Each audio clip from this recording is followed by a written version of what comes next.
Hello and welcome to episode 34 of the Statesmanship Project. In this episode, we are going to discuss what I think are the three purposes of eating,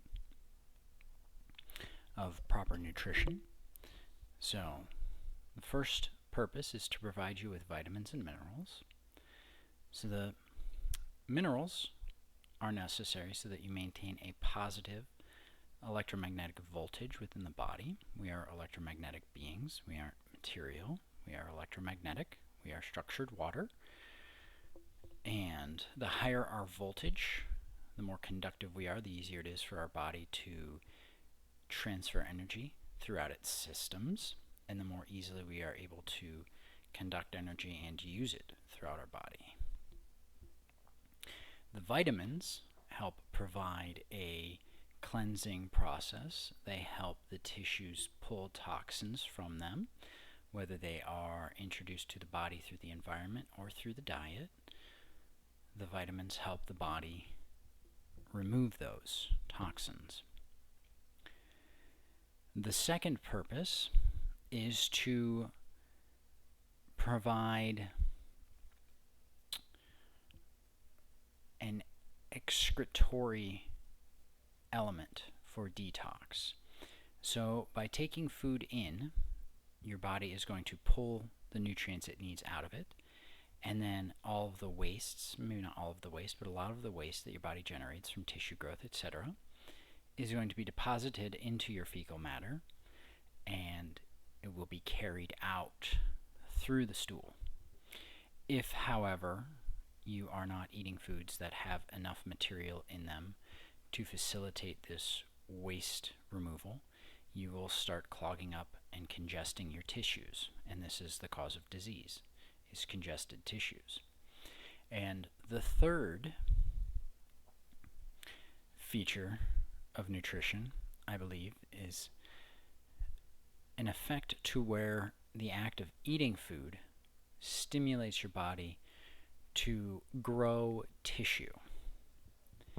And so this mechanism, however it works, when you eat food, it stimulates the body to grow tissue.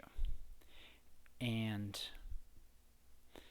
based on what you're stimulating your body, how you're stimulating your body, it's going to determine what tissue to grow.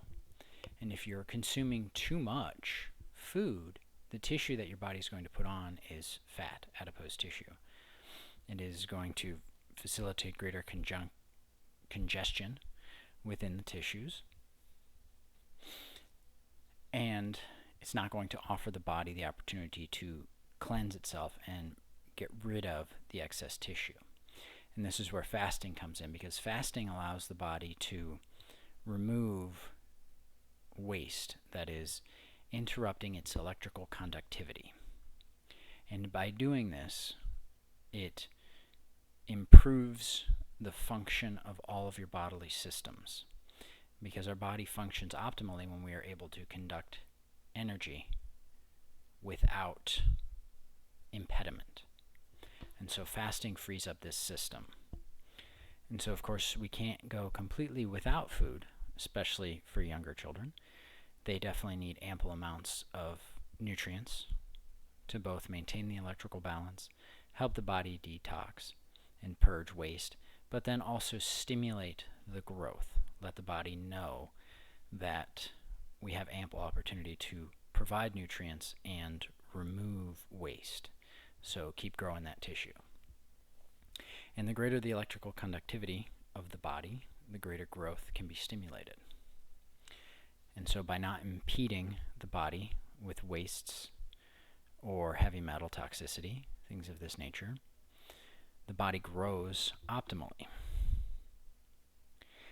In the case of someone who is a fully grown adult and they wish to gain muscle mass, the necessity to eat a copious amount of extra food is not necessary. You want to make sure that you are eating a nutrient-dense diet that is easily digested and quickly removed from the body. This will help facilitate both muscle growth and waste removal. Now you look at guys who are on steroids and they have exogenous hormones that are also stimulating the body in a way to facilitate that additional tissue growth. So what we have to understand is that hormones are the result of the process in the body. I don't know the exact process that produces testosterone in the body. If I had to guess, it would be strenuous manual labor of some kind. So lifting weights is going to produce testosterone. Carrying heavy things is going to produce testosterone.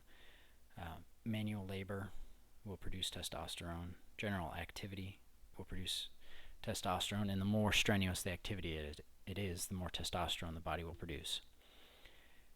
And what I think happens is, as a result of the labor, the body needs to adapt. And so it produces testosterone, and that facilitates muscle growth, or signals muscle growth. When professional bodybuilders and other strength athletes take these exogenous testosterone, they are sending the body that signal beyond its normal capacity that it needs to grow muscle tissue, because it's tricking the body into thinking it's doing excessive amounts of manual labor. And by doing that, it's triggering the body to grow more tissue and to repair the tissue that it has. And of course, they do need to eat more to help facilitate this process as well, because tissue growth causes material waste.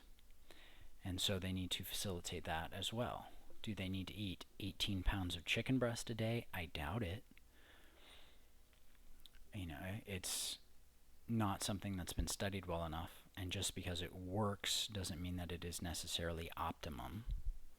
So these are things that we have to keep in mind, especially when looking at the world of professional athletics, especially physique, like bodybuilding and stuff. Just because something works for them doesn't necessarily mean it is optimal.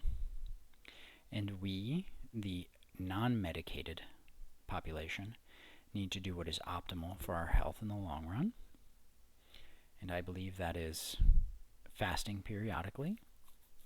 We want to eat nutrient-dense foods that are easily digestible, easily passable through the body. I definitely think fermented foods as well is a huge boon to the diet. Very good for you.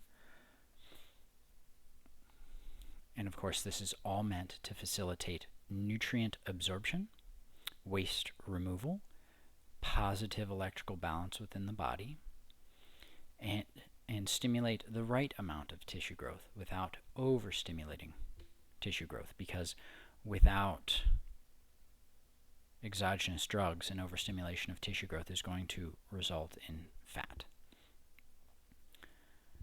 I hope this has been presented in a good way. I hope this is interesting to you.